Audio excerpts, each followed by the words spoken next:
বিশ্বনবীর ভালোবাসা ছাড়া, বিশ্বনবীকে অনুসরণ করা ছাড়া আল্লাহর ভালোবাসা কঠিন কালেও পাওয়া যাবে। রসুল নামের রশি ধরে যেতে হবে খোদার ঘরে, নদী তরঙ্গে যে পড়েছে ভাই দরিয়াতে সে আপনি মেশে। আসসালামু আলাইকুম ওয়া রাহমাতুল্লাহি তাআলা ওয়া বারাকাতুহু। নাহমাদুহু ওয়া নুসাল্লি আলা রাসূলিহিল কারীম, আম্মা বা'দু, ফাআউযু বিল্লাহি মিনাশ শাইতানির রাজীম। বিসমিল্লাহির রহমানির রহিম। কুল ইন কুনতুম তুহিব্বুনাল্লাহা ফাত্তাবিউনি ইউহিব্বুকুমুল্লাহ ওয়া ইয়াগফির লাকুম যুনুবাকুম ওয়াল্লাহু গফুরুর রহিম। সাদাকাল্লাহুল আযীম। রাব্বি ইশরাহ লি সাদরি ওয়া ইয়াসসির লি আমরি ওয়াহলুল উকদাতাম মিন লিসানি ইয়াফকাহু কওলি। সাইবারজায়া কনফারেন্স 2023 বাংলাদেশি মুসলিম কমিউনিটি মালয়েশিয়ার আয়োজনে আজকের এই চমৎকার সন্ধ্যায় আপনারা যারা উপস্থিত হয়েছেন আপনাদের সবাইকে জানাচ্ছি আন্তরিক শুভেচ্ছা এবং মোবারকবাদ। আহলান ওয়া সাহলান ওয়া মারহাবান বিকুম ফি হাদাল লিকা আত-তাইয়িব আল মুবারক। শুরুতে আমরা আল্লাহ রাব্বুল ইজ্জা ওয়াল জালালের দরবারে শুকরিয়া জ্ঞাপন করতে চাই যে আল্লাহ রাব্বুল ইজ্জা ওয়াল জালাল আমাদেরকে এরকম চমৎকার একটি পরিবেশে বৃষ্টি বাদলকে উপেক্ষা করে আপনারা অন টাইমে আজকের এই প্রোগ্রামকে সৌন্দর্যমণ্ডিত করার জন্য সময় মতো চলে এসেছেন। আপনাদের শুকরিয়া জানাই এবং আল্লাহ রাব্বুল ইজ্জা ওয়াল জালালের দরবারে আমরা কায় মনোবাক্যে লাখো কোটি শুকুর এবং সুজুদ জানাচ্ছি যে তিনি আমাদেরকে এরকম চমৎকার পরিবেশে একত্রিত করেছেন। আমরা সবাই পড়ছি কালিমাতুশ শুকুর আলহামদুলিল্লাহ। বরাবরের মতোই বাংলাদেশি মুসলিম কমিউনিটি মালয়েশিয়াকে অন্তরের অন্তঃস্থল থেকে ধন্যবাদ দিতে চাই। ওনারা বরাবরের মতো এরকম চমৎকার প্রোগ্রামের আয়োজন করে থাকেন, যেটার সুবাদে আমরা কিছু কথা বলতে পারি, কিছু দিনই কথা শিখতে পারি। পাশাপাশি মিডিয়া কর্মী যারা এসেছেন, আমাদের প্রিয় সাংবাদিক ভাইরা যারা এসেছেন, নাশিদ পারফর্মার যারা এসেছেন এবং একপাশে আমি আমার বোনদের দেখতে পাচ্ছি, সবাইকে অন্তরের অন্তঃস্থল থেকে শুভেচ্ছা এবং হৃদয় নিংড়ানো ভালোবাসা জানিয়ে আমরা শুরু করছি। আমরা একটা থিমেটিক লেকচার উপস্থাপনের চেষ্টা করব, একটা নির্ধারিত বিষয়ের উপর কিছু আলোকপাত করব। বিষয়টা কি? বিষয়টা হচ্ছে আল্লাহ তাআলা যাদেরকে ভালোবাসেন তাদের নাম, তাদের গুণাবলী, তাদের ক্যারেক্টারিস্টিক্স, অ্যাট্রিবিউটস আল্লাহ তাআলা কালামুল্লাহ মাজিদে উল্লেখ করেছেন যে তিনি কাদেরকে ভালোবাসেন। তার আগে আপনারা একটু উত্তর করে আমাকে বলেন তো যে আমরা আল্লাহর ভালোবাসা পেতে চাই কি চাই না? সবাই চাই না? এটাই আজকে আমাদের আলোচনার টপিক, যে যাদেরকে আল্লাহ ভালোবাসেন। আমরা আজকের এই চমৎকার সন্ধ্যায় জেনে নিব যে আল্লাহ তাআলা কাদেরকে পছন্দ করেন এবং কাদেরকে ভালোবাসেন। এবং প্রিয় ভাই এবং বোনেরা, আল্লাহ তাআলার ভালোবাসা অর্জন এটা মানব জীবনের সবচাইতে বড় সৌভাগ্যের বিষয়। কি বলেন? আমরা যদি প্রেসিডেন্টের কাছের লোক হই, প্রধানমন্ত্রীর যদি কাছের লোক হই, যদি আমরা জানি যে পিএম আমাকে ভালোবাসে, প্রেসিডেন্ট আমাকে ভালোবাসে, কেমন লাগবে? ভাল লাগবে। আর যদি আমরা এটা জানতে পারি যে রব্বে কারীম আল্লাহ রাব্বুল ইজ্জা ওয়াল জালাল তিনি আমাকে ভালোবাসেন, কেমন লাগবে আমাদের? এই ভালোবাসাকে আমরা বলে বোঝাতে পারবো? পারবো না। এটাই আমরা চাই, এটাই আমাদের জীবনের টার্গেট, কামনা, ঠিক কিনা?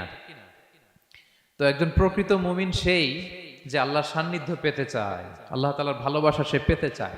এবং মজার ব্যাপার হচ্ছে আল্লাহ তাআলা সুস্পষ্ট স্টেটমেন্টের মাধ্যমে কালামুল্লাহ মাজিদে তিনি জানিয়ে দিয়েছেন তিনি কাদেরকে কাদেরকে ভালোবাসেন।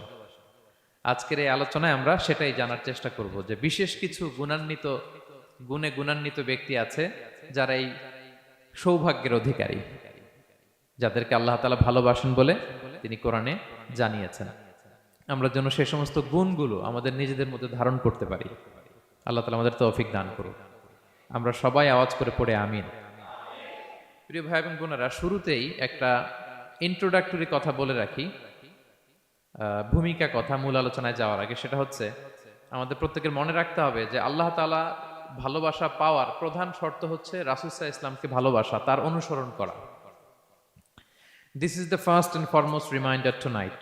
আজকের প্রথম রিমাইন্ডার এটা যে আমরা যে আল্লাহর ভালোবাসা পেতে চাই, এটার প্রধানতম শর্ত হচ্ছে আল্লাহ রাসূল সাল্লাল্লাহু আলাইহি ওয়াসাল্লামের অনুসরণ করতে হবে। ওনার অনুসরণ বাদ দিয়ে আল্লাহর ভালোবাসা কঠিন কালেও পাওয়া যাবে না। যে আয়াত দিয়ে সূরাত আলে ইমরানের 31 নম্বর আয়াত দিয়ে আমি আমার আলোচনা শুরু করেছিলাম। এই আয়াতে আল্লাহ তাআলা খুব স্পষ্ট করে বলছেন, কুল ইন কুনতুম তুহিব্বুনাল্লাহা ফাত্তাবিউনি ইউহিব্বুকুমুল্লাহ। হে নবী, আপনি বলে দিন যে ওহে আমার উম্মতেরা, যদি তোমরা আল্লাহকে ভালোবাসতে চাও তাহলে ফাত্তাবিউনি, আমি নবীর অনুসরণ করো, তাহলে ইউহিব্বুকুমুল্লাহ, আল্লাহ তাআলা স্বয়ং তোমাদেরকে ভালোবাসতে শুরু করে দিবেন। বিশ্বনবীর ভালোবাসা ছাড়া, বিশ্বনবীকে অনুসরণ করা ছাড়া আল্লাহর ভালোবাসা কঠিনকালেও পাওয়া যাবে। কাজী নজরুল ইসলাম খুব চমৎকার করে ওনার কবিতায় লিখেছেন, আল্লাহকে যে পাইতে চায় হাজরাতের অনুসরণে, আরশ কুরসি লৌহ কালাম না চাইতে পেয়েছে সে। রসুল নামের রশি ধরে যেতে হবে খোদার ঘরে, নদী তরঙ্গে যে পড়েছে ভাই দরিয়াতে সে আপনি মেশে। হাজরাতের অনুসরণে আরশ কুরসি লৌহ কালাম না চাইতে পেয়েছে সে। সুবহানাল্লাহ পড়েন। রাসূল সাল্লাল্লাহু আলাইহি ইসলামের অনুসরণের মধ্য দিয়ে আল্লাহ তাআলার ভালোবাসাটা অর্জন করতে হবে। এর বাইরে যে আল্লাহ তাআলার ভালোবাসা কঠিনকালেও পাওয়া যাবে না। এবং রাসূল সাল্লাল্লাহু আলাইহি ওয়াসাল্লাম ঠিক যতটুকু করেছেন ঠিক অতটুকুই করতে হবে, এর চেয়ে বেশি করা যাবে না। রাসূল সাল্লাল্লাহু আলাইহি ইসলামের চাইতে কি বেশি মুত্তাকি হওয়া সম্ভব? সবাই বলেন নাই। রাসূল সাল্লাল্লাহু আলাইহি ইসলামের চাইতে বেশি বুজুর্গ হওয়া সম্ভব? ওনার চাইতে বেশি আল্লাহওয়ালা হওয়া সম্ভব? ওনার চাইতে বেশি আল্লাহ তাআলার কাছে প্রিয় ব্যক্তিত্ব হওয়া সম্ভব না, কঠিনকালেও না, অসম্ভব। রাসূল সাল্লাল্লাহু আলাইহি ইসলামের সময়কালে কিছু সাহাবারা রাসূল সাল্লাল্লাহু আলাইহি ইসলামের স্ত্রীদের কাছে জানতে চেয়েছিল যে উম্মুল মুমিনিন, আপনারা বলুন যে রাসূল সাল্লাল্লাহু আলাইহি ইসলামের আমল কেমন ছিল? আমরা তো মসজিদে দেখি, বাইরে দেখি, ঘরে ওনার আমল কেমন আমাদের জানতে বড্ড মনে চায়। তো রাসূল সাল্লাল্লাহু আলাইহি ওয়াসাল্লামের স্ত্রীরা বললেন যে উনি এমন এমন আমল করেন, এইভাবে নফল রোজা রাখেন, শেষ রাতে তাহাজ্জুদ পড়েন, এইভাবে তাসবিহ পড়েন, কোরআন তেলাওয়াত করেন, জিকির করেন। তো হাদিসে এসেছে যে কাআন্নাহুম তাকাল্লুহা, তাদের কাছে এটা কেমন যেন কম মনে হইল। তারা একটা বড় এক্সপেকটেশন নিয়ে আসছিল, মানে বিশাল একটা, রাসূল সাল্লাল্লাহু আলাইহি ওয়াসাল্লাম সব নবীদের নবী, না জানে কি আমল করে ঘরের ভিতরে। কিন্তু যখন রাসূল সাল্লাল্লাহু আলাইহি ওয়াসাল্লাম স্ত্রীদের কাছে শুনলো এই আমল তিনি করেন ঘরের ভিতরে, ওনারা হতাশ। হায় রে, ভাবছিলাম এত এত আমল করে, এই মাত্র এরকম আমল করে, এগুলো তো আমরাও করি। কাআন্নাহুম তাকাল্লুহা, হাদিসে এসেছে ওনাদের কাছে এটা খুব কম মনে হইলো। তো তারা একে অপরকে বলতে লাগলো যে এর কারণ হচ্ছে কদ গুফিরা লাহু মা তাকাদ্দামা মিন যামবিহি ওয়া মা তাআখার। আল্লাহ তাআলা তো রাসূল সাল্লাল্লাহু আলাইহি ওয়াসাল্লামের আগের পরের সব গুনাহ মাফ করে দিয়েছে। ওনার তো আদতে কোনো গুনাহই নাই, কিন্তু আল্লাহ তাআলার ঘোষণা হচ্ছে নবী হে, আপনার আগের পরের সব গুনাহ আমি মাফ করে দিলাম। তো সাহাবারা বলতেছেন এর কারণ হচ্ছে ওনার কোনো গুনাহই নাই, সব মাফ, এজন্য ওনার কম করলেও হয়, আমাদের তো এত কম করলে চলবে না। কথা বুঝতে পেরেছেন? তো ওনারা ভাবলো যে না, আমাদের তো আমল বাড়াইতে হবে। তো কি করতে হবে? একজন বলল আমি সারা রাত নামাজ পড়বো, আমি আর ঘুমাবো না। এখন থেকে সারা রাত কি করব? নামাজ পড়বো, আমি আর ঘুমাবো না। আরেকজন বলল তাহলে আমি সারা বছর রোজা রাখবো, রোজা ভাঙবো না, সারা বছর টানা রোজা, যেহেতু বেশি বেশি করতে হবে। আরেকজন বলল আমি স্ত্রীদের সাথে আর মেলামেশা করবো না, আমার স্ত্রীদের সাথে আমি আমার মতো বৈরাগ্য জীবনযাপন করব। তো এই কথা যখন রাসূল সাল্লাল্লাহু আলাইহি ওয়াসাল্লাম শুনলেন, রাসূল সাল্লাল্লাহু আলাইহি ওয়াসাল্লাম ওনাদেরকে ডেকে পাঠালেন, ডেকে বললেন আনতুমুল্লাযীনা কুলতুম কাযা ওয়া কাযা, তোমরা কি এমনটা এমনটা বলছো? তারা ভয়ে বলতেছে ইয়া রাসূলুল্লাহ, জি আমরা তো এরকম করে ফেলছি, বলে ফেলছি। তখন রাসূল সাল্লাল্লাহু আলাইহি ওয়াসাল্লাম বললেন ওয়াল্লাহি ইন্নী লা আখশাকুম লিল্লাহি ওয়া আতকাকুম লাহু, আল্লাহর শপথ করে বলছি আমি তোমাদের মধ্য থেকে আল্লাহকে সবচেয়ে বেশি ভয় পাই, আমি সবচেয়ে বড় মুত্তাকি, আমার চেয়ে বেশি কেউ আল্লাহকে ভয় পেতে পারে না। তা আমি সবচেয়ে বড় মুত্তাকি, আমি সবচেয়ে বেশি আল্লাহর প্রিয় ভাজন, আমি আল্লাহর সবচেয়ে বেশি ভয় পাই, এরপরেও আমি রাতে ঘুমাই আবার নামাজও পড়ি, সোম বৃহস্পতিবারে রোজা রাখি, বাকি দিনগুলোতে আমি খাই। আমার তো 11 জন স্ত্রী, আমি সবার সাথে মেলামেশা করি, কই স্ত্রী মেলামেশায় রোজা রাখা না রাখায়, রাতে ঘুম এবং তাহাজ্জুদ, এই যে ব্যালেন্স করে যে আমি জীবন পরিচালনা করি, এতে আমার মোত্তাকি হইতে তো কোনো সমস্যা হয়নি। আমি শ্রেষ্ঠ নবীর এই মর্যাদা অক্ষুণ্ণ রাখতে তো আমার সমস্যা হয়নি, কিন্তু তোমাদের সমস্যা কোথায়? তখন তিনি একটা অসাধারণ উক্তি করেছিলেন। তিনি বলেছিলেন, ফামান রাগিবা আন সুন্নতি ফালাইসা মিন্নি, যে আমার সুন্নতকে অবজ্ঞা করে, মানে আমার যে পন্থা এটা অনুসরণ না করে অন্য কিছু যে করতে চায়, ফালাইসা মিন্নি, সে আমার দলভুক্ত নয়। আল্লাহু আকবার! কি ভারসাম্যবোধ, কি ব্যালেন্সড লাইফস্টাইল, কি পরিমিতি বোধ তিনি আমাদের শিখিয়েছেন। তাহলে বোঝা গেল সারা রাত ইবাদত করলেই ওইটা শ্রেষ্ঠ ইবাদত হয় না। কারণ রাসূল সাল্লাল্লাহু আলাইহি ওয়াসাল্লাম ঘুমাতেন, আবার ইবাদত করতেন, স্ত্রীদের সাথে মিলতেন, সামাজিক কাজ করতেন, মাঝে মাঝে নফল রোজা রাখতেন, মাঝে মাঝে অনেকদিন রাখতেন না। This is balance, this is Islam. এবং এর চেয়ে শ্রেষ্ঠ ইসলাম আর হতে পারে না। তার মানে বোঝা গেল রাসূল সাল্লাল্লাহু আলাইহি ওয়াসাল্লামের চাইতে যদি এক কাঠি বেশি বোঝেন আপনি, এটা ইসলাম হবে?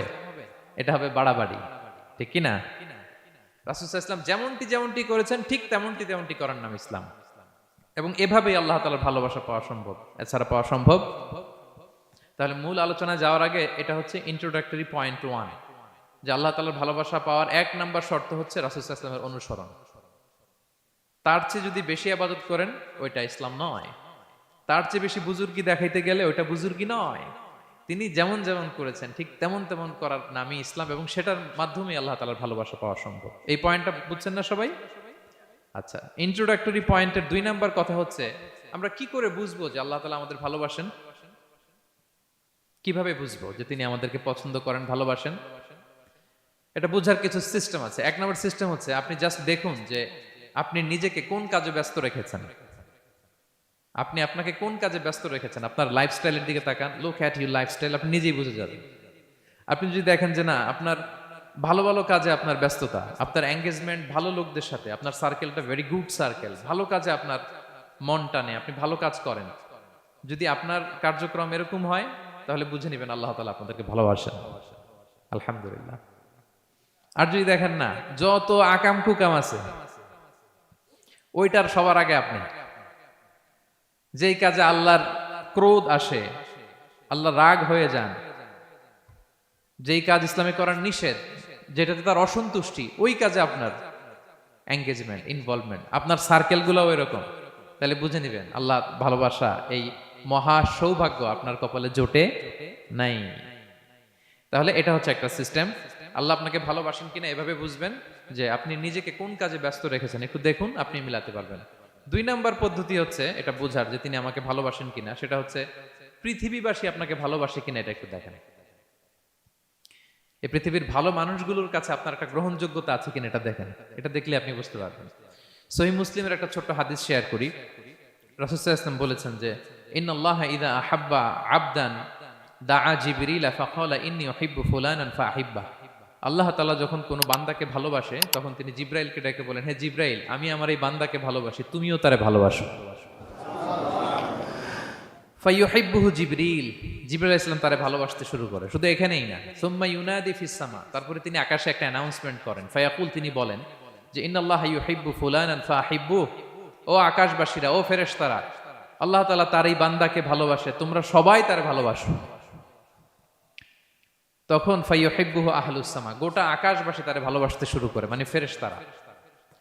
তো আল্লাহ তাআলা এবং সকল ফেরেশতারা যখন তাকে ভালোবাসতে শুরু করে, রাসূল সাল্লাল্লাহু আলাইহি ওয়াসাল্লাম বললেন সুম্মা ইউদাউ লাহুল কবুলু ফিল আরদ, তখন পৃথিবীতে তার গ্রহণযোগ্যতা বাড়িয়ে দেওয়া হয়, তার অ্যাকসেপ্টেন্স বাড়িয়ে দেওয়া হয়, সবার কাছে তার একটা গ্রহণযোগ্যতা আছে, সবাই তাকে ভালোবাসে।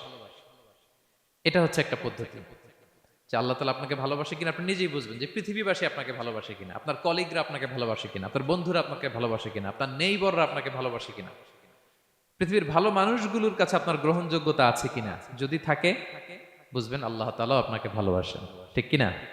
আল্লাহ তাআলা আমাদেরকে যেন ওই কাতারে শামিল করেন, আমরা পড়ি আমিন। তাহলে আলোচনার টপিক, আল্লাহ তাআলা যাদেরকে ভালোবাসেন। শুরুতে আমরা জানলাম ভালোবাসার পদ্ধতি হচ্ছে, প্রক্রিয়া হচ্ছে একটাই, রাসূল সাল্লাল্লাহু আলাইহি ওয়াসাল্লামের পুঙ্খানু অনুসরণ, তার চেয়ে বেশিও না কমও না, হুবহু অনুসরণ, ঠিক কিনা? 2 নম্বরে জানলাম কি করে বুঝবো, নিজের দিকে তাকান, আপনি কি করেন, what's your activity, what's your engagement, নিজেই বুঝবেন। আর দেখেন যে আশেপাশের মানুষ আপনার ব্যাপারে কি বলে। পৃথিবীবাসী যদি আপনারে পছন্দ করে, তার মানে আল্লাহ তাআলাও আপনারে পছন্দ করে। সবাই বুঝতে পেরেছেন? আচ্ছা, এবার সরাসরি কোরআনে চলে যাই, মূল টপিক বিশ্লেষণে। আল্লাহ তাআলা অনেক শ্রেণীর ব্যক্তিকে ভালোবাসেন বলে তিনি ঘোষণা করেছেন। তিনি বলেছেন যে আমি তাদেরকে ভালোবাসি। এর মধ্যে এক নাম্বার হচ্ছে আল মুহসিনুন। একটু আমার সাথে সাথে বলেন, আল মুহসিনুন। মুহসিনুন মানে হচ্ছে যে ইহসান করে, মানে অন্যের প্রতি অনুগ্রহ দেখায়, অনুগ্রহশীল, অন্যের প্রতি দয়াশীল, অনুগ্রহশীল। এই সমস্ত বান্দাদের আল্লাহ ভালোবাসেন। আল্লাহ বলেন, ওয়া আনফিকু ফি সাবিলিল্লাহি ওয়া লা তুলকু বিআইদিকুম ইলা তাহলুকা ওয়া আহসিনু ইন্নাল্লাহা ইউহিব্বুল মুহসিনিন। তিনি বলেন যে তোমরা আল্লাহর রাস্তায় দান করো আর নিজেরা নিজেদেরকে ধ্বংসের মুখে ঠেলে দিও না, আর তোমরা ইহসান করো অন্যের প্রতি, কারণ ইন্নাল্লাহা ইউহিব্বুল মুহসিনিন, আল্লাহ তাআলা মুহসিনিনদের ভালোবাসেন। মানে যারা অন্যের প্রতি অনুগ্রহ দেখায়, অন্যের প্রতি দয়া পরবশ, তাদেরকে আল্লাহ ভালোবাসেন। সুবহানাল্লাহি ওয়া বিহামদিহি। তাহলে পেয়ে গেলাম, মিলায় নেন যে অন্যের প্রতি সফট কর্নার, অন্যের প্রতি দয়া, অনুকম্পা, হেল্পিং হ্যান্ড, হেল্প করার মানসিকতা, অন্যের দুঃখে কাদা, এই মাইন্ডসেট, এই মেন্টালিটি আমাদের আছে কিনা একটু মিলিয়ে নেন। না থাকলে রিমাইন্ডার হিসেবে নেন যে আমরাও যেন মুহসিনুনদের কাতারে শামিল হতে পারি। ইহসান এটা অনেক বড় তবকার একটা আমল। ইবাদতেও ইহসান লাগবে, ইবাদতের বাইরে সামাজিক কর্মকাণ্ড, রাষ্ট্রীয় কর্মকাণ্ড, সব কাজে আল্লাহ তাআলা এই ইহসানকে আবশ্যক করেছেন। অনুগ্রহ, অন্যদের প্রতি অনুগ্রহশীল হওয়া। ইবাদতে ইহসানটা কেমন? সাইয়েদনা জিবরাইল আলাইহিস সালাম রাসূল সাল্লাল্লাহু আলাইহি ওয়াসাল্লামকে জিজ্ঞেস করেছিলেন যে ইয়া রাসূলুল্লাহ ফাখবিরনি আনিল ইহসান, ইহসান আবার কি, আমাকে একটু বলেন। তো ইবাদতে ইহসানটা কেমন? রাসূল সাল্লাল্লাহু আলাইহি ওয়াসাল্লাম বললেন যে ইহসান হচ্ছে আন তা'বুদাল্লাহা কাআন্নাকা তারাহু ফাইন লাম তাকুন তারাহু ফাইন্নাহু ইয়ারাক। তুমি এমন ভাবে ইবাদত করবে, তুমি ভাববে যে তুমি আল্লাহকে দেখছো, তুমি আল্লাহকে দেখে দেখে ইবাদত করতেছো, এরকম ভাবো না একটু? আর এটা ভাবতে যদি কষ্ট হয়, অন্তত এতটুকু তো ভাবো যে আল্লাহ তোমায় দেখছেন। এতটুকু ভাবা যাবে না? আমরা যখন নামাজ পড়ি, আমাদের প্রত্যেকটা সালাতের মুহূর্তে আমাদের এটা ভাবতে হবে যে আল্লাহ তাআলা কিন্তু আমাকে দেখছেন। এই যে আমি ফিস করে সুবহানা রাব্বিয়াল আলা পড়ি, সুবহানা রাব্বিয়াল আযীম পড়ি, আমি তাসবিহ পড়ি, আমার রুকু সেজদা সবকিছু আমার আল্লাহ দেখছেন। এই সেন্স, এই অনুভূতি যদি আপনার মধ্যে থাকে, এটাই হচ্ছে ইবাদতের ইহসান।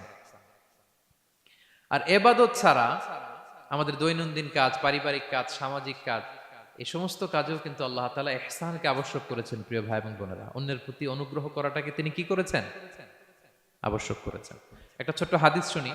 হাদিসে রাসূল সাল্লাল্লাহু আলাইহি ওয়াসাল্লাম ইরশাদ করছেন যে ইন্নাল্লাহা তাবারাকা ওয়া তাআলা কাতাবাল ইহসানা আলা কুল্লি শাই।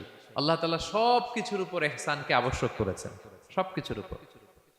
মুমিনের সব কাজে ইহসান থাকতে হবে, অন্যের প্রতি অনুগ্রহের পরশ থাকতে হবে।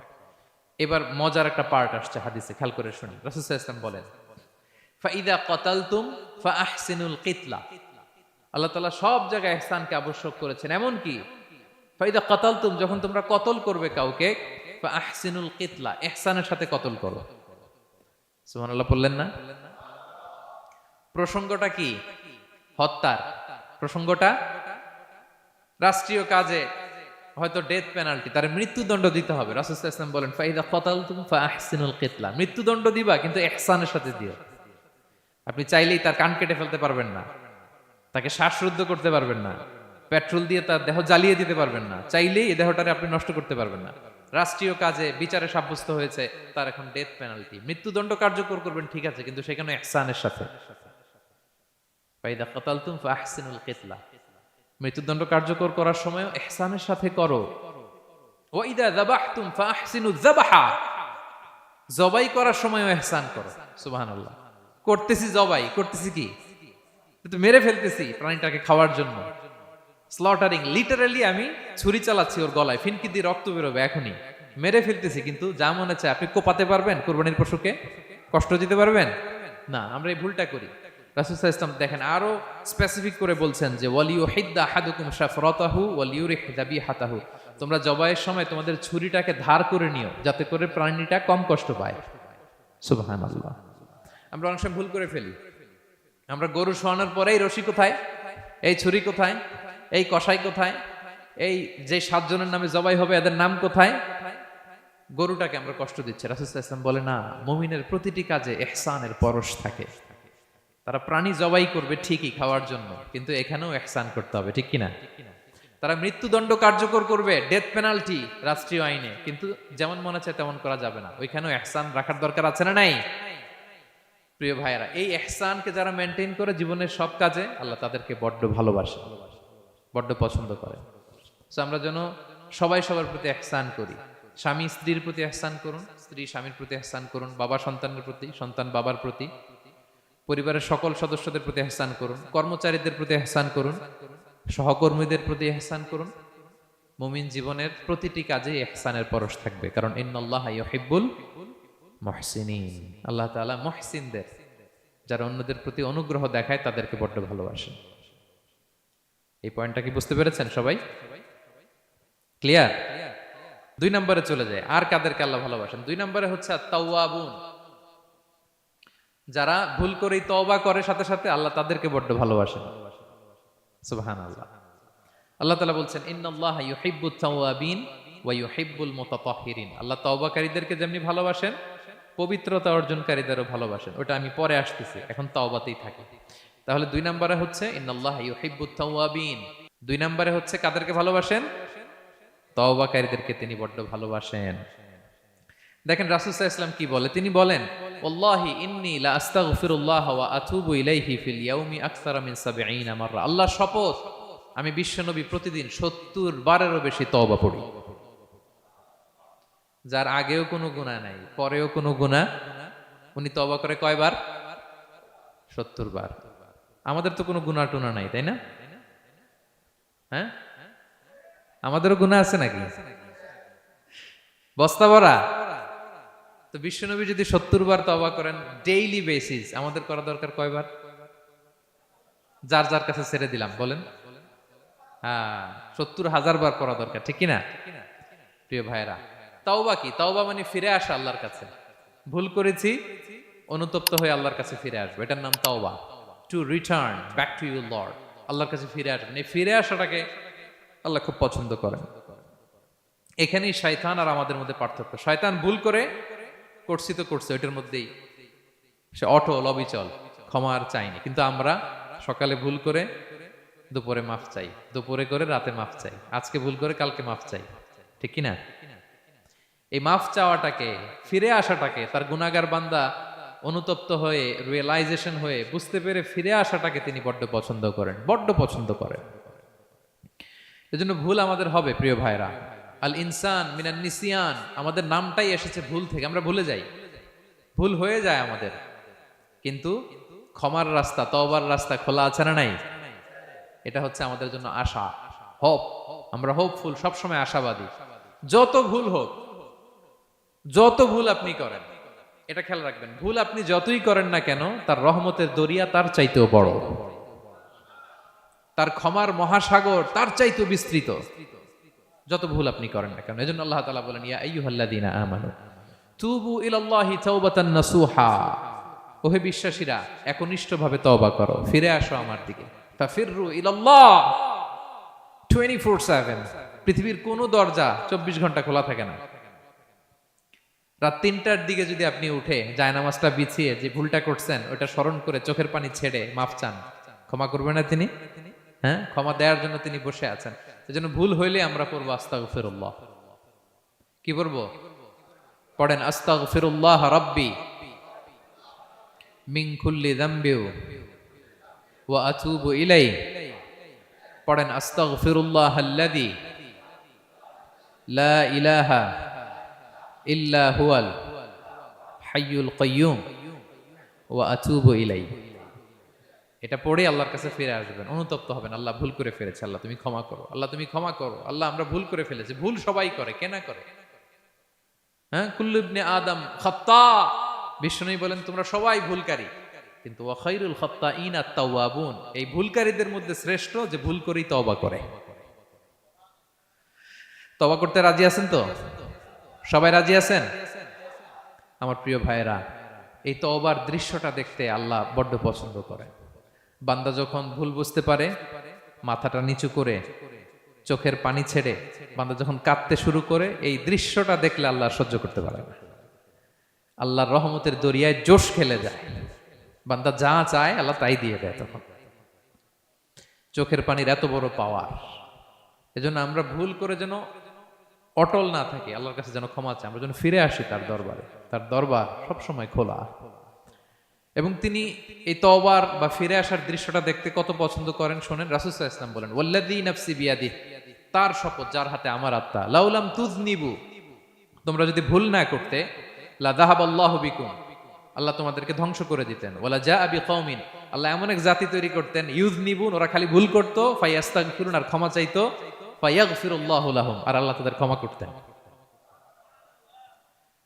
তোমরা যদি ভুল না করতে, এই বনি আদম, তোমরা যদি ভুল না করতে, তোমাদেরকে আল্লাহ তাআলা ধ্বংস করে এমন একটা গোষ্ঠী বানাইতেন যারা খালি ভুল করতো আর মাফ চাইতো, ভুল করতো আর মাফ চাইতো, আর আল্লাহ মাফ করে দিত। সুবহানাল্লাহ বললেন না? গাফিরিয যামবি ওয়া কাবিলিত তাওব, তিনি পাপ মোচন করার জন্যই তো তিনি আমার রব, তওবা কবুল করার জন্যই তো তিনি আল্লাহ সুবহানাহু ওয়া তাআলা, তিনি রব্বে কারীম।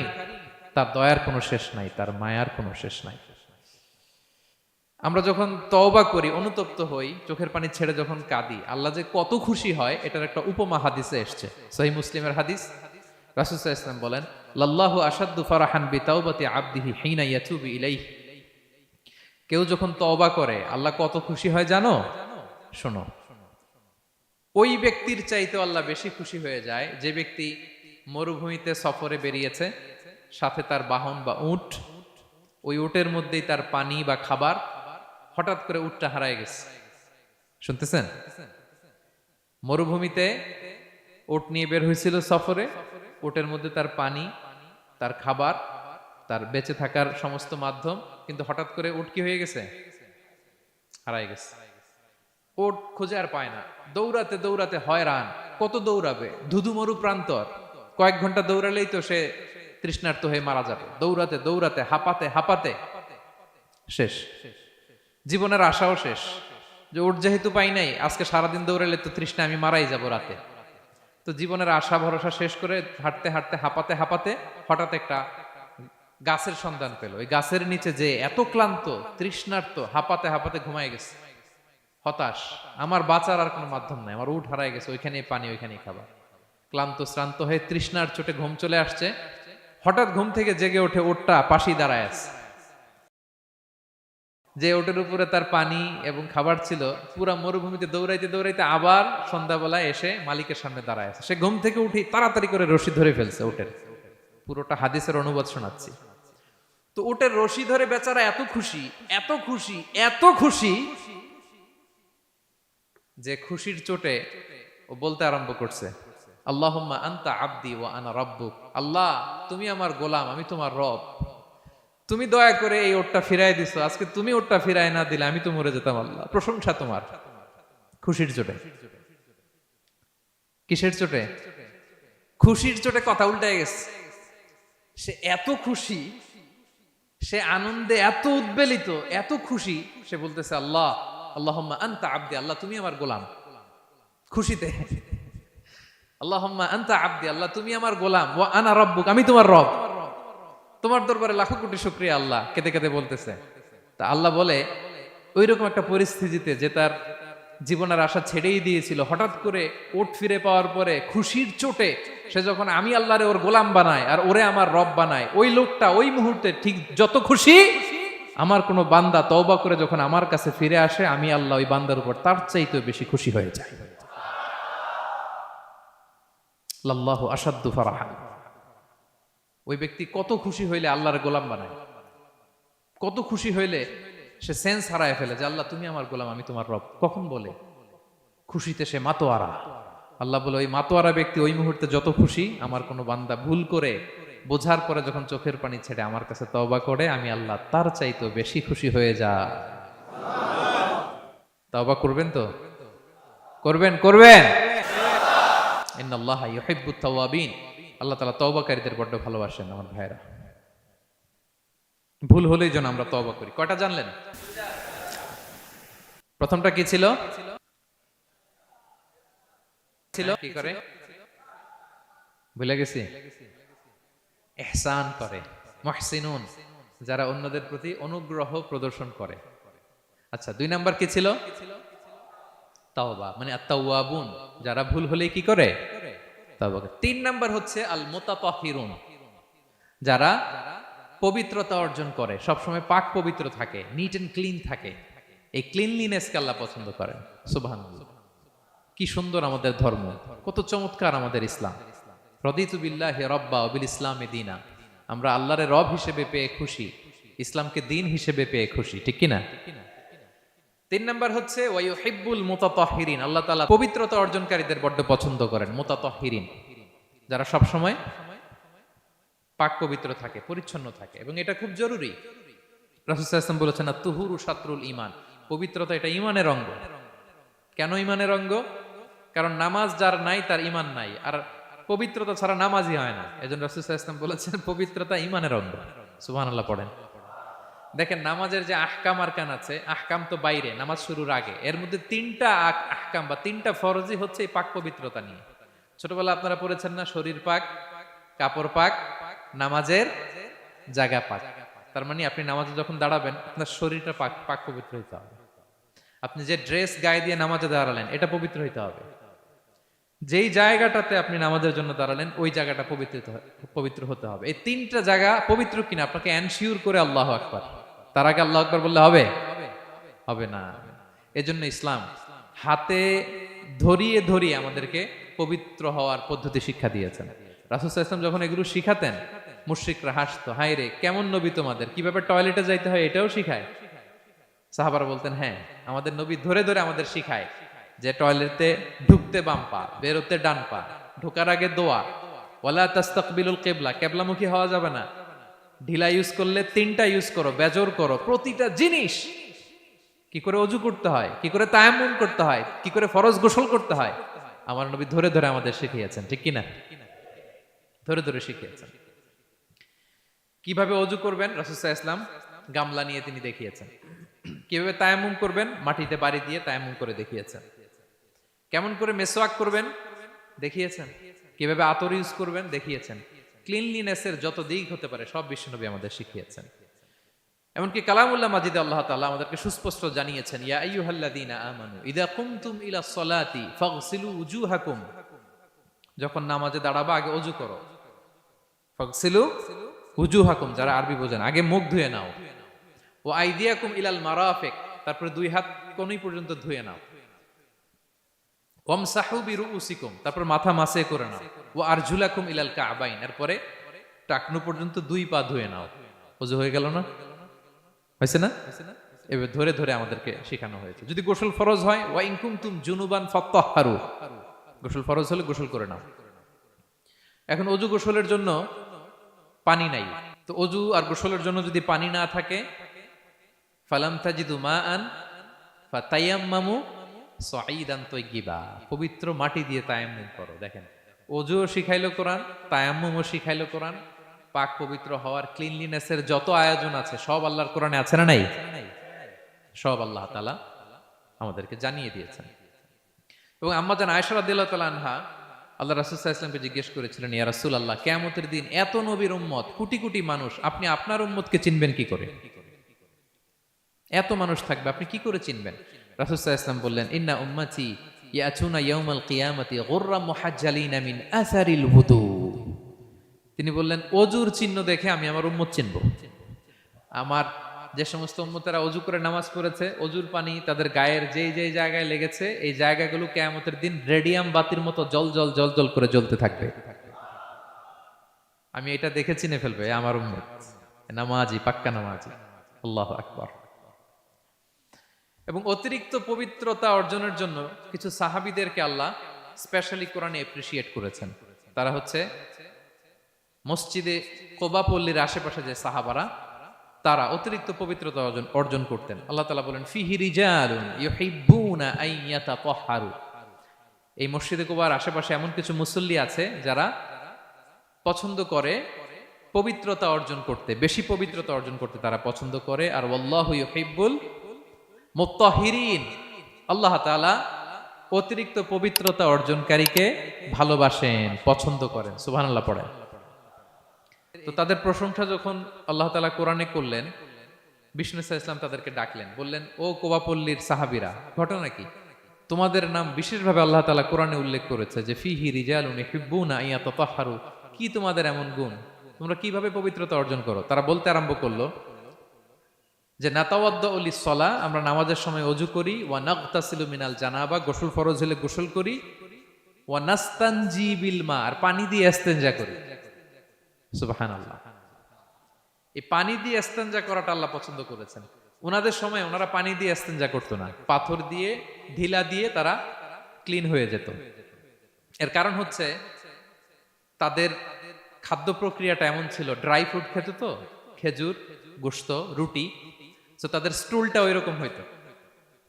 আরবের লোকদের অনেকের এই স্টুলটা এরকম হয়। যেমন আমাদের যখন কখনো কোষ্ঠকাঠিন্য হয় তখন দেখবেন যে আমাদেরও এরকম হয়। তো আমরা যখন স্টুল পাস করি তখন আমাদের এই পায়ুপথটা মূলত বেরিয়ে আসে, স্টুল পাস করে আবার পায়ুপথ আমাদের দেহের ভেতরে চলে যায়। ফলে যখন কারো কোষ্ঠকাঠিন্য হয় তখন দেখা যায় যে তারা টিস্যু ইউজ করা লাগে না। আমাদেরও কখনো কখনো এরকম হয় না, হয়। তো ওনাদের সারা বছর একই রুটিন, ওনাদের আসলে টিস্যু ইউজ করা লাগে না, ওনাদের স্টুলটাই এরকম। কিন্তু এরপরেও ওই সাহাবারা এক্সট্রা পানি ইউজ করতেন। আমরা যেমনি কল ঘোরালেই পানি, ওই সময় পানি এত অ্যাভেলেবল ছিল না, সপ্তাহে একদিন গোসল করার সুযোগ পেতেন। পানি মানে এটা গোল্ডের মতো দাম, ডায়মন্ডের মতো দাম পানি মরুভূমিতে। তো তারা বলে ওয়ানাস্তানজি বিল মা, আমরা পানি জমিয়ে রাখি, সেই পানি দিয়ে ইস্তেনজা করি। রাসূল সাল্লাল্লাহু আলাইহি ওয়াসাল্লাম বললেন ক্বালা ফাহুয়া যাক ফাআলাইকুম, তাহলে এটাই সেই কারণ, এটাই সেই কারণ, এজন্যই আল্লাহ তাআলা স্পেশালি কোরআনের ভেতরে তোমাদের নাম তুলে দিয়েছেন। পড়ুন সুবহানাল্লাহ। তা আমরা যেন এই পবিত্রতাকে গুরুত্ব দেই প্রিয় ভাইয়েরা, কারণ আল্লাহ তাআলা তিনি বলছেন ইন্নাল্লাহা ইউহিব্বুত তাওয়াবিন, তিনি তাওবাকারীদের যেমনি ভালোবাসেন, ওয়া ইউহিব্বুল মুতাতাহহিরিন, তিনি পবিত্রতা অর্জনকারীদেরকে ভালোবাসেন। আমরা যেন ওযু করার সময় খুব ভালোভাবে করি।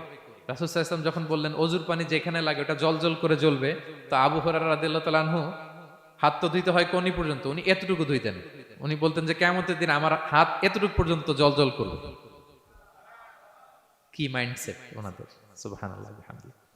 সো আমরা যেন এই ক্লিনলিনেসের সর্বোচ্চ নাজরানা পেশ করি, সর্বোচ্চটা যেন আমরা সবসময় মেসওয়াক করা, পারফিউম ইউজ করা, অজু গোসল যেন আমরা করি। ফলে আমরা মুতাতাহহিরিন, পবিত্রদের অন্তর্ভুক্ত হতে পারবো। আর আল্লাহ তাআলা পবিত্রদের বড্ড ভালোবাসেন।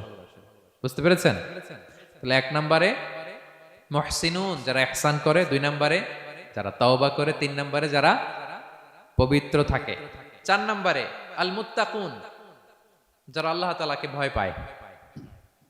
আল্লাহ তাআলা বলছেন বালা মান আওফা বিআহদিহি ওয়াত্তাকা ফাইন্নাল্লাহা ইউহিব্বুল মুত্তাকিন। হ্যাঁ, যারা ওয়াদা রাখে, আল্লাহকে ভয় করে, আল্লাহ তাআলা এই মুত্তাকিদের বড্ড ভালোবাসেন।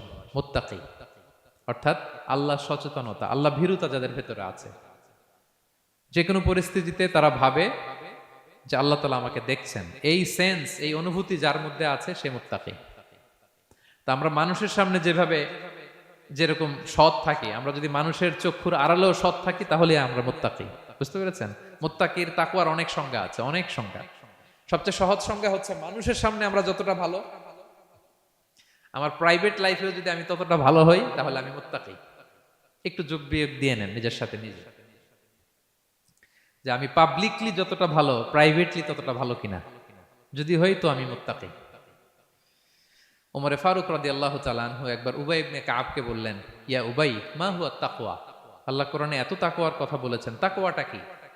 উনি প্রশ্নের উত্তর না দিয়ে উনিও প্রশ্ন করলেন। উনি বললেন হাল সালাকতা তরিকান দা শাউক, ইয়া আমিরাল মুমিনিন, আপনি কি কখনো মরুভূমিতে কাঁটাযুক্ত রাস্তা দিয়ে হেঁটেছেন? উনি বললেন হেঁটেছি। তো কিভাবে হেঁটেছেন? দেখেন কেমনে উত্তর দেয় এক সাহাবী আরেক সাহাবীকে। যেখানে যে রাস্তায় কাঁটা আছে, ক্যাকটাস আছে, গুলমলতা, কিভাবে হেঁটেছেন? তিনি বললেন ইজতাহাদতু ওয়া তাশাম্মারতু, আমি আমার জুব্বা পাগড়ি খুব আঁটো করে কাপড়টা উপরের দিকে টেনে এমন সাবধানে হেঁটেছি যাতে ক্যাকটাসের কাঁটা আমার গায়ে না লাগে। এই পথটা পাড়ি দিতে খুব সাবধানে, খুব প্রিকশন নিয়ে, এক্সট্রা কশন নিয়ে আমি পার হয়েছি। উবাই ইবনে কাব বললেন হাদা হুয়া তাকওয়া, এটাই তো তাকওয়া। এই তো বুঝে গেছেন আপনি। আপনি একটু আগে প্রশ্ন করছেন তাকওয়া কি, এটাই তাকওয়া। বলে তাই নাকি? তিনি বললেন হ্যাঁ। তো তিনি বললেন দুনিয়ার চলতি পথে ডানে বায়ে এরকম অনেক পাপের হাতছানি আপনাকে স্পর্শ করতে চাইবে। ওই যে কাঁটাযুক্ত রাস্তা দিয়ে আপনি যেভাবে সাবধানে, কাঁটা যাতে গায়ে না লাগে, খুবই প্রিকশন নিয়ে হেঁটেছেন, এই দুনিয়ার পুরো জার্নিটা যদি এইভাবে চালাতে পারেন তাইলেই আপনি মুত্তাকি। সুবহানাল্লাহি বিহামদি। আল্লাহ তাআলা বলেন যাদের মধ্যে এই তাকওয়ার সেন্স আছে আমি তাদেরকে ভালোবাসি। তাকওয়া হচ্ছে কেউ না দেখলেও আল্লাহ দেখেন এই অনুভূতি। সবার চোখ ফাঁকি দেয়া গেলেও একজনের চোখ ফাঁকি দেয়া যায় না, তিনি কে? এই অনুভূতির নাম হচ্ছে তাকওয়া। আল্লাহ বলেন ইন্না আকরামাকুম ইনদাল্লাহি আতকাকুম, তোমাদের মধ্যে সবচাইতে আল্লাহর কাছে সম্মানিত ব্যক্তি যার মধ্যে আল্লাহর ভয় বেশি। নাকি আল্লাহ বলছে তোমাদের মধ্যে যে সবচেয়ে বড় বিলিয়নিয়ার সে আল্লাহর কাছে সম্মানিত, দেখতে বেশি সুন্দর সে সম্মানিত, যার জনবল আছে, অর্থবল আছে, লোকবল আছে না। তাকওয়া, তাকওয়া হচ্ছে ক্রাইটেরিয়া। যার তাকওয়া বেশি সে আমার কাছে সম্মানিত। এবং আল্লাহ তাআলা বলেন ওমাইয়াত্তাকিল্লাহা ইয়াজআল লাহু মাখরাজা ওয়া ইয়ারযুকহু মিন হাইসু লা ইয়াহতাসিব, যে আল্লাহকে সবসময় ভয় পাবে, যে মুত্তাকি, সে কোথাও জীবনে আটকাবে না, কোথাও আটকাবে না। জীবনে কোনো বিপদ আসলে একটা ওয়ে আউট, একটা এক্সিট। মালয়েশিয়াতে তো বলে কেলুয়ার। মালয়েশিয়া কি বলে? এই জীবনে কোথাও আটকাবেন না, আটকাইলেই একটা কেলুয়ার পেয়ে যাবেন। কেলুয়ারের ব্যবস্থা করে দিবে কে? ব্যবস্থা করে দিবেন। আর এমন জায়গা থেকে তিনি রিজিকের বন্দোবস্ত করবেন আপনি কল্পনাও করেন নাই। সুবহানাল্লাহ বিহামদি। তাহলে 4 নম্বরে মুত্তাকুন, যারা আল্লাহকে ভয় করে আল্লাহ তাদেরকে ভালোবাসেন। আমরা যেন মুত্তাকিদের কাতারে শামিল হতে পারি। আল্লাহ তুমি তৌফিক দাও। প্রিয় ভাইরা আমার, 5 নম্বরে হচ্ছে আল মুতাওয়াক্কিলুন, যারা আল্লাহর উপর তাওয়াক্কুল করে। আল্লাহ বলে ফাইদা আযামতা ফাতাওয়াক্কাল আলাল্লাহ ইন্নাল্লাহা ইউহিব্বুল মুতাওয়াক্কিলিন। কোন বিষয়ে যখন দৃঢ় সংকল্প নিয়েছো তো আল্লাহর উপর ভরসা করো, কারণ আল্লাহ ওই সমস্ত লোকদের ভালোবাসা যারা আমার উপর তাওয়াক্কুল করে, মানে ভরসা করে। তাওয়াক্কুল মানে একজনের উপর ভরসা, তিনি কে? আমরা ভরসা কার উপর করব? পৃথিবীর কোন শক্তির উপর, কোন মানুষের উপর, কোন মিডিয়ার উপর, কোন ক্ষমতার উপর? আমাদের ভরসা এক মহান সত্তার প্রতি, তিনি কে? সবসময় আমরা আল্লাহর উপর ভরসা রাখি এবং প্রতিটি মুহূর্তে যেন আমরা আল্লাহর উপর তাওয়াক্কুল করি। রাসূল সাল্লাল্লাহু আলাইহি ওয়াসাল্লাম এটা আমাদের শিখিয়েছেন। এমনকি ঘর থেকে বেরোলেও যেন আমরা আল্লাহর উপর তাওয়াক্কুল করি, বিশ্বনবী শিখিয়েছেন। তিনি ঘর থেকে বেরোলেই পড়তেন বিসমিল্লাহি তাওয়াক্কালতু আলাল্লাহ লা হাওলা ওয়ালা কুওয়াতা ইল্লা বিল্লাহ। পড়েন আপনারা? আল্লাহর উপর, আল্লাহর নামে, আল্লাহর উপর তাওয়াক্কুল করে বেরোলাম, এটা পড়ে বেরোবেন। এরপর তিনি লম্বা একটা দোয়া পড়তেন, আল্লাহুম্মা ইন্নী আউযু বিকা আন আযিল্লা আও উযাল্লা আও আদিল্লা আও উদাল্লা আও আযলিমা আও উযলামা আও আজহালা আও ইউজহালা আলাইহি। চমৎকার দোয়া, চমৎকার দোয়া। এটা পরে তিনি বেরোতেন। তো এই তাওয়াক্কুল যারা করে, আল্লাহর উপর ভরসা রাখে, আল্লাহ তাদেরকে বড্ড পছন্দ করেন। এখন তাওয়াক্কুলটা কি? তাওয়াক্কুল নিয়ে আমাদের সমাজে অনেক মিস আন্ডারস্ট্যান্ডিং আছে। প্রিয় ভাইরা আমার, তাওয়াক্কুল হচ্ছে কর্ম শেষে ফলাফলের জন্য আল্লাহর উপর নির্ভর করা।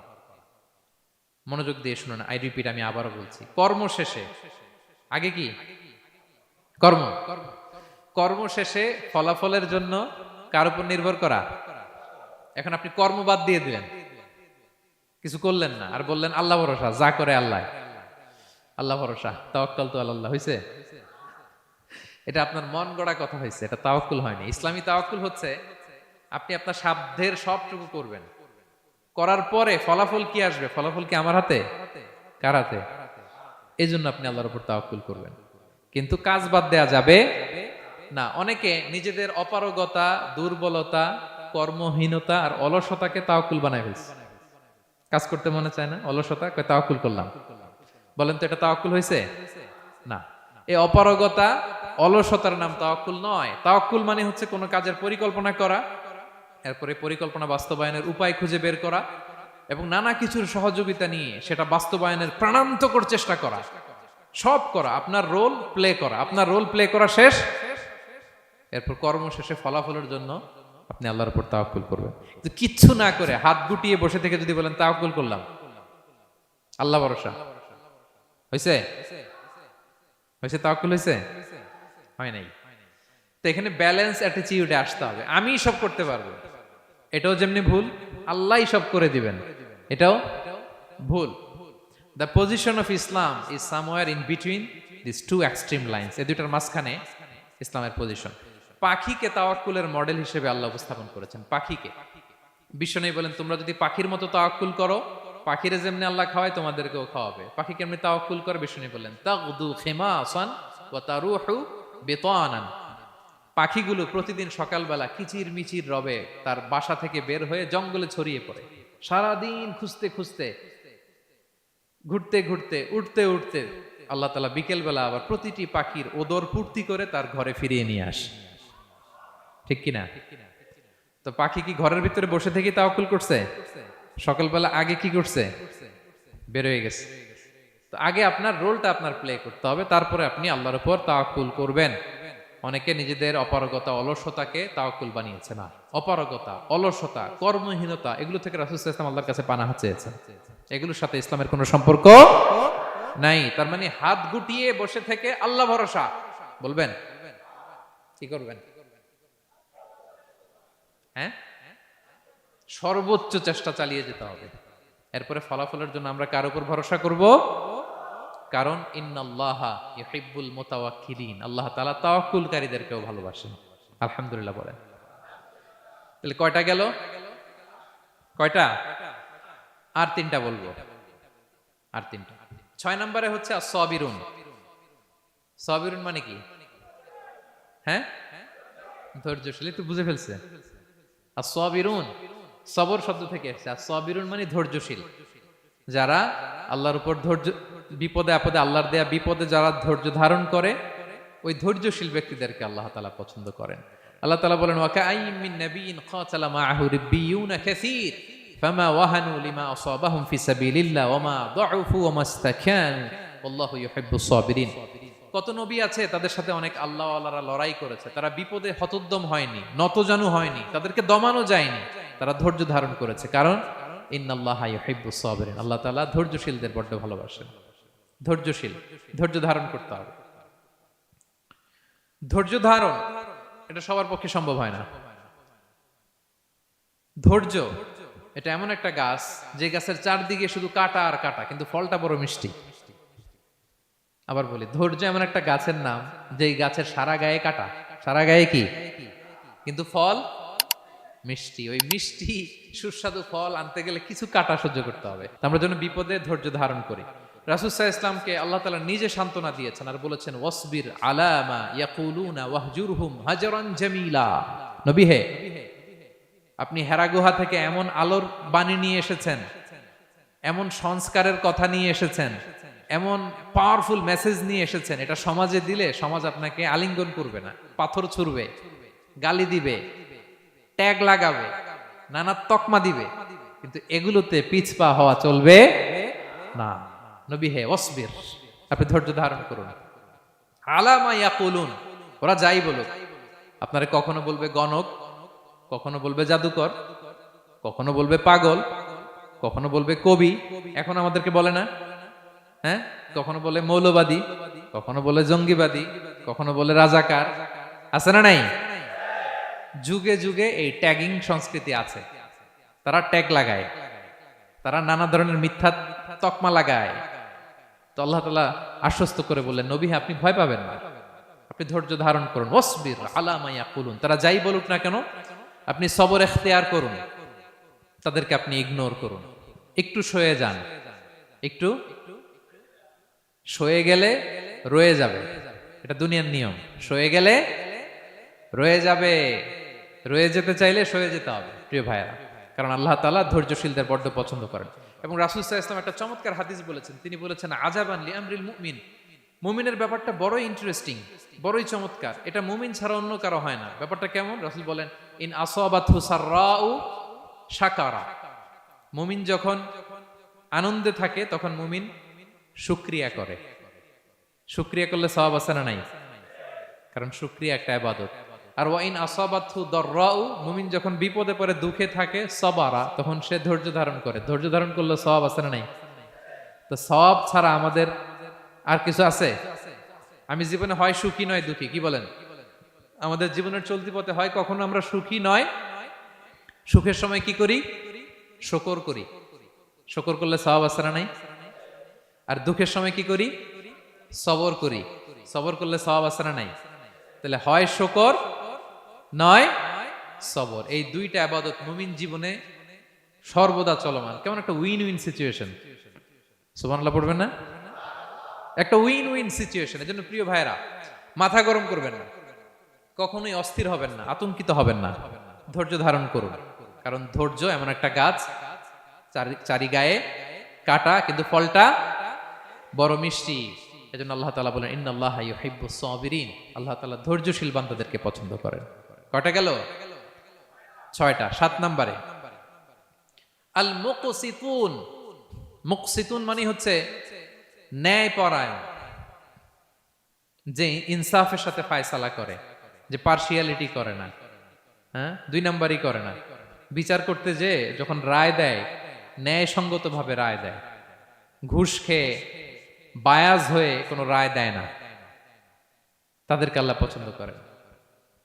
কিন্তু আমাদের বিচার ব্যবস্থার দিকে তাকান, গোটা বিশ্বব্যাপী আছে না নাই? ছোট্ট একটা বিচারেও দেখবেন যে ছোট্ট সালিশ বসছে, এর কাছ থেকে টাকা খেয়ে ওর পক্ষে রায় দিয়ে দেয়, এরকম আছে না নাই?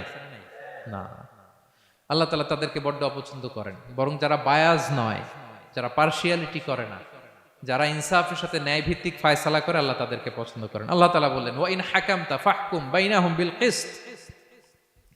নবী, যখন আপনি বিচার করবেন ন্যায় পরায়ণতার সাথে বিচার করুন, কারণ ইন্নাল্লাহা ইউহিব্বুল মুকসিতিন, আল্লাহ তাআলা ন্যায় পরায়ণদেরকে বড্ড ভালোবাসেন। ন্যায় পরায়ণ জীবনের প্রতিটি ক্ষেত্রে। পার্শিয়ালিটি আপনি করতে পারবেন না, আপনার মধ্যে কোনো বায়াসনেস থাকতে পারবে না। আল্লাহ বলেন কিয়ামতের দিন আমি যে মিজানের পাল্লা বসাবো, ওয়া নাদাউল মাওয়াজিনাল কিসতা লিয়াউমিল কিয়ামা, এই মিজানের পাল্লা, এর মধ্যে কোনো বায়াসনেস নাই। ফামান ইয়ামাল মিসকালা যাররাতিন খাইরান ইয়ারা, অনুপরিমাণ ভালো এটাও ওজন হবে, অনুপরিমাণ খারাপ এটাও ওজন হবে। ফালা তুযলামু নাফসুন শাইআ, সেদিন কারো প্রতি বিন্দু পরিমাণ জুলুম করা হবে না। ন্যায় বিচারের মানদণ্ড তিনি সেদিন কায়েম করবেন। আর দুনিয়াতে যারা ন্যায় বিচার করে, ন্যায় ভিত্তিক ফায়সালা করে, তাদেরকে আল্লাহ ভালোবাসেন। সুবহানাল্লাহ পড়েন। রাসূল সাল্লাল্লাহু আলাইহি ওয়াসাল্লাম কতটা ন্যায়পরায়ণ ছিলেন শুনেন। 8ম হিজরিতে তিনি যখন মক্কা বিজয় করলেন, মক্কার লোকেরা তার হাতে বায়াত হলো, তিনি অল্প কিছুদিন এখানে 20 দিনের মতো ছিলেন মক্কায়। তো ইন দ্য মিন টাইম মক্কার কুরাইশ গোত্রের একটা শাখা, এটার নাম হচ্ছে বনু মখজুমিয়া। বনু মখজুমিয়া গোত্রের একটা নারী চুরিতে ধরা পড়ল। তো চুরি করলে ইসলামের বিধান কি? আস-সারিকু ওয়াস-সারিকাতু ফাকতাউ আইদিয়াহুমা, হাত কেটে দাও। এখন সাহাবারা বলতে লাগলো, হায় রে, এই নতুন মাত্র কুরাইশরা কালিমা পড়ে মুসলমান হইল, রাসূল সাল্লাল্লাহু আলাইহি ওয়াসাল্লাম যদি এখনই এই মহিলার হাত কেটে দেয় তাহলে এখানে তো একটা ঝামেলা হবে। কিন্তু আমরা তো কেউ বলারও সাহস রাখি না। কে যে বলবে নবীর কাছে যে নবী এই আজকের জন্য, এবারের জন্য এই মহিলারা মাফ করে দেন, হাত কেটে দিয়েন না। কেউ সাহস করতে পারে না। পরে রাসূল সাল্লাল্লাহু আলাইহি ওয়াসাল্লামের পালক পুত্রের ছেলে উসামা বিন যায়েদ হিব্বু রাসূলিল্লাহ, ওনাকে রাসূল সাল্লাল্লাহু আলাইহি ওয়াসাল্লাম বড্ড ভালোবাসতেন। সবাই বলে উসামারে যে বল, সে তো নাতির মতো। যায়েদ হচ্ছে পালক পুত্র, পালক পুত্রের ছেলে তো নাতি, হাসান হোসেনের মতো আদর করতেন। তো তাকে যে বলো, সবাই বললো উসামা আমরা কেউ পারবো না, তুমি যে বলো। তো উসামা ছোট মানুষ যে বলতেছে, ইয়া রাসূলুল্লাহ সবাই বলতেছে এবারের জন্য একটু মাফ করে দেয়া যায় না, এই মহিলাটারে একটু মাফ করে দেয়া যায় না। রাসূল সাল্লাল্লাহু আলাইহি ওয়াসাল্লাম রেগে গেলেন। তিনি বললেন, তোমাদের আগে বনি ইসরাইলের এই স্বভাব ছিল, ধনীরা চুরি করলে মাফ করত, গরিবরা চুরি করলে বিচার কার্যকর করত। শুনে রাখো কুরাইশের লোকেরা, শুনে রাখো মক্কাবাসী, লাউ আন্না ফাতিমাতা বিনতি মুহাম্মাদিন সারাকাত লাকাতা মুহাম্মাদুন ইয়াদাহা। আরে বনু মখজুমিয়ার মেয়ে তো দূর কি বাত, আমার কলিজার টুকরা নয়নের পুতলি ফাতেমাও যদি আজকে চুরিতে ধরা পড়তো, তার হাত কেটে দিতে আমি মুহাম্মদ 1 সেকেন্ডও দেরি করতাম না। আমার মেয়ে ফাতেমা যদি চুরিতে দোষী সাব্যস্ত হতো, তার হাত কাটতে আমি সময় নিতাম না। This is Islam, this is ইনসাফ, দিস ইজ জাস্টিস। এটাকে বলে ন্যায় ভিত্তিক বিচার, যেখানে কোনো স্বজনপ্রীতি নাই, যেখানে কোনো পার্শিয়ালিটি নাই, যেখানে কোনো বায়াসনেস নাই। যারা ন্যায় ভিত্তিক ফায়সালা দেয়, মুকসিতুন, আল্লাহ তাআলা তাদেরকে পছন্দ করেন। আমরা যেন তাদের অন্তর্ভুক্ত হতে পারি। আল্লাহ তৌফিক দান করো। সব শেষ পয়েন্ট, আল মুনাজ্জামুনা ফি মাইদানিল জিহাদ, যারা জিহাদের ময়দানে সুশৃঙ্খল থাকে, ডিসিপ্লিন।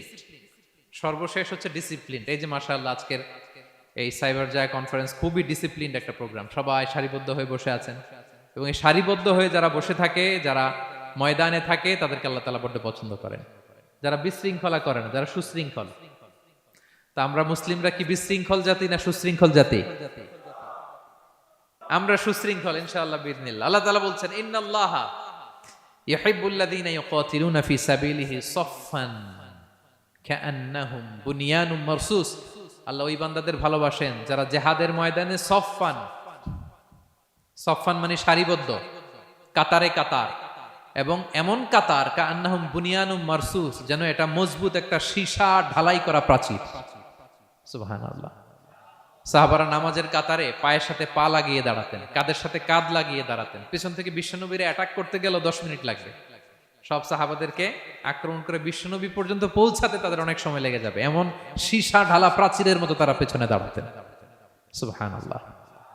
তো যারা জিহাদের ময়দানে সুশৃঙ্খল ভাবে দাঁড়ায়, ডিসিপ্লিনড ম্যানারে, ওয়েল অ্যারেঞ্জড ম্যানারে, ওয়েল অর্ডার্ড ম্যানারে, আল্লাহ তাআলা তাদেরকে বড্ড পছন্দ করেন। আর যারা বিশৃঙ্খলা করে তাদেরকে আল্লাহ পছন্দ করেন না।